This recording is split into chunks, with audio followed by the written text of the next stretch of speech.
Hello मेरे pharma magicians, कैसे हो आप सब। Welcome back to pharmistic. तो जैसा कि आपको पता है, हमारा शॉर्ट शॉर्ट क्वेश्चन सीरीज चालू है। तो आइए सबसे पहले बढ़ते हैं इंट्रो की तरफ।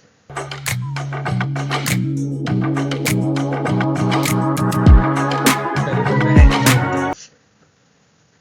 आज हमारा जो टॉपिक है वो बहुत ही इम्पोर्टेंट है, प्लस बहुतों का फेवरेट है, जो कि है जनरल फार्माकोलॉजी। फार्माकोलॉजी का नाम सुनते ही हमें अच्छा एक फीलिंग आता है। बट सर, जब मैं फार्माकोलॉजी पढ़ता हूँ मुझे सब कुछ समझ में आता है। मैं याद कर लेता हूँ उसे, mechanism of action, adverse reaction, interaction, बहुत सारी चीज़ें। बट जब मैं उसका एमसीक्यू प्रैक्टिस करता हूँ ना, तो मुझे कुछ याद ही नहीं आता है सर। मतलब मैं कर भी लेता हूँ बट एमसीक्यू वही रॉन्ग जाते हैं। यहाँ पर ऐसा होता है ना कि फार्माकोलॉजी तो सबका फेवरेट होता है, लेकिन वो जो है उसमें ही मोस्टली सबके मार्क्स जाते हैं केमिस्ट्री के अलावा। बिकॉज इट एक्ट्स लाइक एक मीठा छुरी की तरह, कि बोलते हैं ना मीठा छुरी है कि मुंह में राम बाजू में छुरी, ऐसा कुछ। तो ऐसा ही है कुछ फार्माकोलॉजी का सीन। लेकिन डोंट वरी, इसी चीज़ को एड्रेस करने के लिए मैं आपको ये बोल रहा हूँ कि नथिंग, आपको सिर्फ प्रैक्टिस करना है। जहाँ पर आपका स्ट्रॉन्ग कोर एरिया है वहाँ पर आपको फोकस रखना है, and find out your weakness. अभी भी टाइम है, अराउंड 1 मंथ के ऊपर है। So you can push your self towards that better score. ठीक है, तो आज का हम लोग सेशन स्टार्ट करते हैं। तो आप आज का सबसे पहला क्वेश्चन है यहाँ पर, बहुत ही सिंपल क्वेश्चन है। तो the administration route for drug injected just beneath the top layer of the skin is called as। पहला option intradermal, subcutaneous, intramuscular and intravenous. So देखो, मैं जब भी आपको जिसको पता है, जो मेरा वीडियो हमेशा देखते आ रहा है, उसको पता है कि whenever I solve the MCQ, I have that mindset कि what I have to eliminate the options। मतलब प्रोबेबिलिटी जो है उसको हमें बढ़ाना है। तो यहाँ पर 4 ऑप्शन है, यानी कि प्रोबेबिलिटी सबकी 25-25% है। ठीक है, अब उसे हमको कम करना है, कैसे आइए देखते हैं। तो the administration route of for a drug injected just beneath the top layer of the skin. अब देखो, यहाँ पर जो एक लॉजिकल या एक रैशनल थिंकिंग करता है उसको पता है कि स्किन बोला है तो ये इंट्रावेनस तो नहीं आएगा सर, बिकॉज इंट्रावेनस यानी कि ये कुछ वेन्स वगैरह की बात हो रही है। तो मेरा एक ऑप्शन हो गया एलिमिनेट।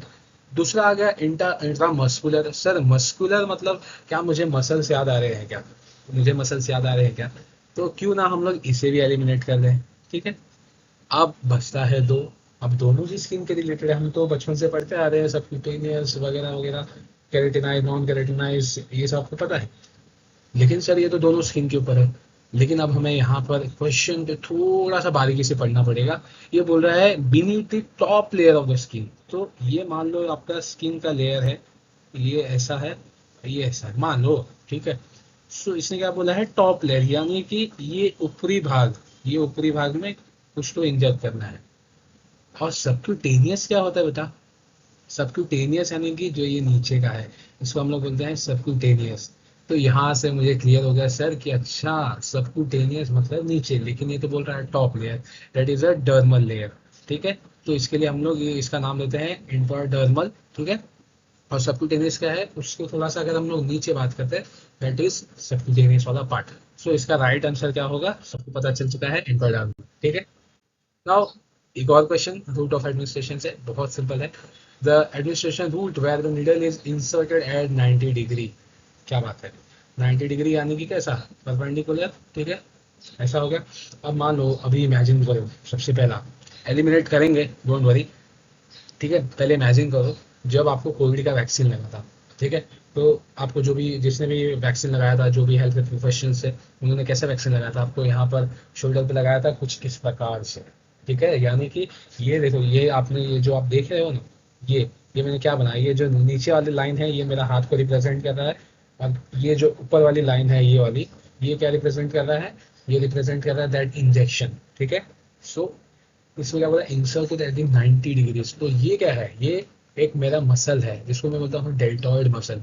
तो यहाँ पर मोस्ट ऑफ द वैक्सीन दिए जाते हैं in form of the deport injection. ठीक है, तो इसका राइट आंसर क्या होगा, आई गेस आपको समझ में आ गया है, जी हाँ, इंट्रामस्कुलर होगा। सो याद रखें कि अगर आपको सबक्यूटेनियस सॉरी इंट्रामस्कुलर रूट दिया जाता है, तो आपको 90 डिग्री में दिया जाता है। कुछ नहीं याद आता है ना, सिंपल आपको जो कोविड का वैक्सीन आपने लगाया है वो याद कीजिए कि अच्छा मुझे ऐसे उसने मारा था। और मोस्ट ऑफ द इंजेक्शन अगर जो भी यहाँ पर डेल्टॉइड मसल पे या शोल्डर बोल सकते हो, लेकिन नहीं बोलना चाहिए बिकॉज हम फार्मेसी के स्टूडेंट है, थोड़ा टेक्निकल टर्म में बात करना आना चाहिए। तो डेल्टॉइड मसल में जब इंजेक्शन मारते हैं that is intramuscular route. Intra मतलब आपको पता है विद इन मतलब अंदर, और मस्कुलर आपको पता है कि डेल्टॉइड मसल्स की बात हो रही है। तो 90 डिग्री पे दिया जाता है, वेरी सिंपल, ठीक है। अब मैं आपको एक बोलूंगा ना कि आप ये सारे रूल्स के भी डिग्रीज याद कर लीजिए, ठीक है। इंट्रावेनस का कुछ होता है 15 to 25 डिग्रीज, ठीक है, 15 to 25 डिग्रीज। और बाकी का आपको कमेंट बॉक्स में लिखना है और याद करना है सभी का, ठीक है। चलो ना, वो कॉइन द टर्म कीमोथेरेपी, ये क्वेश्चन आपको माइक्रोबायोलॉजी में भी दिखेगा, इसमें इकोलॉजी में भी दिखेगा। सो यहाँ पर कोई मैं कुछ तो लॉजिक या एलिमिनेशन वाला पार्ट तो नहीं लगा सकता। अगर मुझे आता है देन मैं इसे करूंगा, नहीं आता नहीं करूंगा, ऐसा ही सीन है, ठीक है। तो यहाँ पर राइट आंसर होगा पॉल एलरिक, ठीक है। अब हम लोग समझते हैं एलेक्जेंडर फ्लेमिंग क्या है ये। पहले आप सोचो, बेंटिंग कौन है ये, डोमैक कौन है ये, अब पॉल एलरिक का तो आपको पता चल गया। तो अलेक्जेंडर फ्लेमिंग जो थे उन्होंने पेनिसिलिन का डिस्कवरी किया था। किसका? पेनिसिलिन का, ठीक है। नोट डाउन कर लो, ये सारे साइंटिस्ट के नाम इंपॉर्टेंट है, आते भी है, ठीक है। और बेंटिंग ने सबको पता है कि इंसुलिन बनाया था, बेस्ट एंड बेंटिंग दोनों ने मिलकर बनाया था इंसुलिन, ये पेन का, ठीक है, इंसुलिन। और डोमैक जो थे, आपने पढ़ा होगा एंटीबायोटिक सल्फोनामाइड, तो इन्होंने सबसे पहले सल्फोनामाइड एंटीबायोटिक किया था। ये पेन नहीं चल रहा है, आई एम सॉरी, लेकिन आप नोट डाउन करके रख लीजिए। अलेक्जेंडर फ्लेमिंग जो है पेनिसिलिन, देन जो हमारे फेडरिक बेंटिन है, वो बेंटिंग जो है, बेस्ट एंड बेंटिंग दोनों ने मिलकर बनाया था, ये भी आप याद रख लो। उन्होंने इंसुलिन बनाया था। और ये जो है डोमैक, इन्होंने सल्फोनामाइड एंटीबायोटिक बनाया था। पॉल एलरिक आपको पता है कीमोथेरेपी के जो टर्म है उसमें कॉइन किया था। तो right answer is Paul Alaric. Now, what types of drugs will need to use a carrier mediated transfer to be absorbed? तो यहाँ पर अगर आप एक चीज देख रहे हो, तो मैंने जो जनरल फार्माकोलॉजी के हर एक चैप्टर से मैंने कुछ कुछ एक एक क्वेश्चन उठाए हैं, ताकि आपको हर एक चैप्टर के बारे में आपको पता चले कि अच्छा मुझे ये भी रिवाइज करना है और ये मुझे आ रहा है नहीं आ रहा है वो सारी। तो इसके लिए मैंने हर एक चैप्टर से एक क्वेश्चन उठाया। सो ये जो है हमारा रिसेप्टर्स के उसमें आता है, कि रिसेप्टर्स में आता है क्या? सोचो सोचो, ये आपका आता है इसमें, सोचो। तो what types of drugs will lead to use a carrier mediated transport? अब देखिए, हमको पता है, बेसिक सबको पता होता है कि दो टाइप के ट्रांसपोर्ट होते हैं, एक्टिव एंड पैसिव। तो पैसिव में क्या होता है, higher concentration to the lower concentration, और एक्टिव में क्या होता है, हायर लोअर टू हायर, ठीक है। तो एक्टिव में, एक्टिव मतलब एक्टिव है, एनर्जी लगेगी in the form of ATP. और पैसिव में no energy, because higher concentration से लोअर जा रहा है। जैसे कि अगर आप देखेंगे, जब आपके घर में पानी आता है तो एक टांकी होगी, ऊपर कोई एक कंटेनर होगा जहाँ से वो पानी आता है, ऊपर से नीचे आ रहा है, यानी कि जहाँ पर उसका कॉन्सेंट्रेशन ज़्यादा है वहाँ से वो नीचे आ रहा है आपके पास, जहाँ आपके पास पानी नहीं है। तो ऐसे याद रखना चाहिए, पैसिव में कोई एनर्जी नहीं लगेगी। चलो नेचुरल एग्जांपल ले लो, जैसा कि फाउंटेन्स अगर आप देखेंगे तो ऊपर से नीचे पानी आता है, तो मतलब वहाँ उसकी कॉन्सेंट्रेशन थी, नीचे आ रहा है वो, ठीक है। तो ये पैसिव, वहाँ पर कोई एक्टिव एनर्जी नहीं लगती। और रही बात एक्टिव की, तो वहाँ पर क्या लगता है, एनर्जी लगता है इन द फॉर्म ऑफ एटीपी, ये आप याद रखो ना। अब यहाँ पर जो चीज़ है ये लिखा है कैरियर मेडिएटेड, तो इसमें इसका राइट आंसर होगा लार्ज मॉलिक्यूल्स, ठीक है। अब मैं आपको समझाता हूँ कैरियर मेडिएटेड क्या होता है। ये कुछ मॉलिक्यूल्स ऐसे होते हैं जो पैसिव डिफ्यूजन के थ्रू नहीं जा सकते, तो उन्हें एक ज़रूरत लगती है कैरियर की। कैरियर की मतलब मान लो, चलो इमेजिन करो, अगर मैंने आपको बोला जाओ आप 15-20 किलो चावल लेके आओ, ठीक है। अगर आपको मैं ऐसे ही भेज दूँ विदाउट कोई व्हीकल या गाड़ी से, और आपको पता जाओ आप 20 किलो चावल लेके आओ, और आपका जो घर है वो दुकान का दूरी जो है वो करीबन करीब 2 या 2.5 किलोमीटर है, और आपको 20 किलो चावल लेके आना है कड़ी धूप में, तो आप शायद नहीं ला पाओगे, बहुत मुश्किल पड़ेगा, ठीक है। अब दूसरा सिनेरियो ये है, मैंने बोला वही लेके आओ, लेकिन मैंने आपको एक गाड़ी दे दिया एसी वाली, इसमें बैठ के जाओ लेके आओ। तो दोनों में डिफरेंस समझ रहे हो? यहाँ पर जो मैंने आपको गाड़ी दिया, it will act as a carrier, मतलब आप उसमें बैठ के जाओगे, वहां से चावल लेके आओगे अपने घर पे, एकदम सुकून से आ जाओगे। यही अगर मैं आपको कुछ नहीं दूँ गाड़ी वाड़ी, तो आप शायद जाओगे भी नहीं, ठीक है। तो यही फंडा है यहाँ पर। कैरियर मेडिटेड में कुछ ऐसे मॉलिक्यूल्स होते हैं जो खुद से वो ट्रांसपोर्ट नहीं हो पाते हैं, तो वहां पर एक कैरियर की जरूरत होती है, जिसपे वो इस प्रकार से एक मॉलिक्यूल है, मान लो ये ड्रग मॉलिक्यूल है, इस पे वो बैठ के जाता है, ठीक है। इस पे वो बैठ के जाता है अपने दूसरे कंपार्टमेंट में, ठीक है, ये ऐसा। यहाँ पर ये आ गया, इसको छोड़ देगा। फिर ये जो मॉलिक्यूल है, जो ट्रांस कैरियर है, ये वापस रिटर्न आ जाएगा अपनी जगह पे, ठीक है। तो ऐसा ये सीन है कैरियर मेडिएटेड का। इसमें ये सब सैचुरेबल भी होता है, यानी कि अगर कैरियर भर गए, मतलब मान लो गाड़ी जो है वो कम पड़ गई, इतने सारे लोग नहीं बैठ पा रहे उस पर, तो ऑब्वियसली वो सैचुरेबल है, ऐसा आप इसको सोच इमेजिन कीजिए। तो that is the carrier mediated. Large molecules mostly ऐसे ही पास होते हैं। आई होप सो आपको ये समझा। तो इसका राइट आंसर कैरियर मेडिएटेड था। Now a drug bonded with the albumin in the blood, this will lead to decrease in action, prolonged action, no effect on action, synergism occurs. So देखो, अगर मेरा पहले पुराना वाला वीडियो देखा होगा जहाँ पर मैंने वॉल्यूम ऑफ डिस्ट्रीब्यूशन और प्रोटीन बाइंडिंग का कॉन्सेप्ट पढ़ाया था बहुत ही सिंपल वे में, और बहुत लोगों को समझता भी नहीं है, तो इसके लिए मैंने वो वीडियो बनाया था। तो अगर आप वो वीडियो देखेंगे तो आपको पता चलेगा कि इसका राइट आंसर क्या होगा। हालांकि यहाँ पर भी मैं बताऊंगा, तो इसका राइट आंसर होने वाला है प्रोलॉन्ग एक्शन। क्यों सर? देखो क्या होता है ना, आपने पढ़ा होगा कहीं ना कहीं, लेकिन शायद आपको वो समझ में नहीं आता। Protein bounded drugs like PTB, protein bounded drugs act as a reservoir, ठीक है, रिजर्वायर, ठीक है। तो यानी कि जो प्रोटीन बाउंडेड ड्रग है, सर प्रोटीन बाउंडेड क्या होता है वो भी तो बता दो, चलो ठीक है। तो ये मान लो प्रोटीन है, कोई अल्बुमिन है जैसे यहाँ पर क्वेश्चन में दिया है, देन यहाँ पर आपका एक कोई ड्रग है मॉलिक्यूल, तो इसे ये बाउंड है, यानी कि एक दूसरे से वो जुड़े हैं, ठीक है।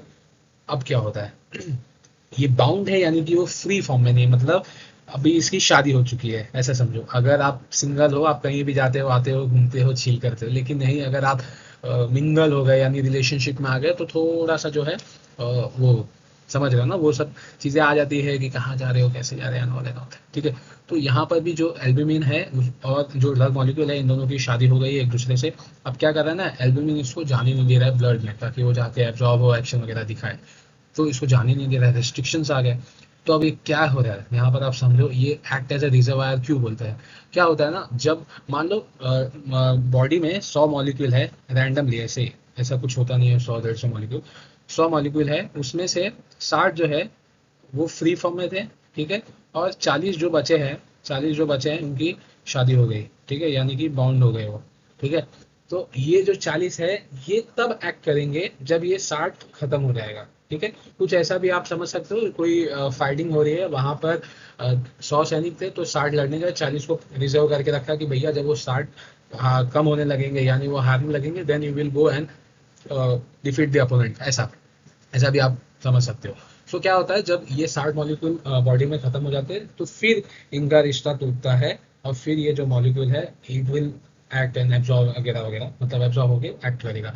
तो यहाँ पर हम समझते हैं कि ये जो है रिजर्व वायर की तरह काम करता है। रिजर्व वायर मतलब कि जैसे कि अगर आप पानी आ रहा है, आप पानी को इकट्ठा करके एक जगह रख दो, तो it will act as a reservoir, जब आपको जरूरत पड़ेगा तब आप उसमें से निकाल के पानी पी लोगे। ऐसा ही यहाँ पर जब बॉडी को जरूरत पड़ती है कि अच्छा ड्रग अभी खत्म हो गया, तो चलो वो जो बाउंडिंग वाला ड्रग है, जो प्रोटीन बाइंडेड ड्रग है, उसको मैं फ्री करता हूँ और उसको पिक्चर में लाता हूँ, ताकि वो एक्शन अपना दे सके। अब इसमें एक और सीन आता है कि ये जो है, ये जो बाइंडिंग होता है वो ऑब्वियसली स्ट्रॉन्ग बाइंडिंग नहीं होता है, बिकॉज अगर स्ट्रॉन्ग बाइंडिंग होगा तो टॉक्सिसिटी कॉज करता है। हालांकि बहुत सारे ड्रग है जो जिनका प्रोटीन बाइंडिंग बहुत ज़्यादा है और it can lead to toxicity, वैसे ड्रग्स को आपको देखना चाहिए एक बार, शायद उसमें से वन ऑफ द है वारफेरिन। तो ये था एल्ब्यूमिन और मतलब प्रोटीन बाइंडिंग का कंसेप्ट। तो ऑब्वियसली जैसा कि हमने समझा कि अगर ये बाउंडेड है तो यानी कि ड्रग का एक्शन प्रोलॉन्ग हो जाएगा, मतलब वो पहले 60 भेजता है फिर 40 भेजता है, ठीक है।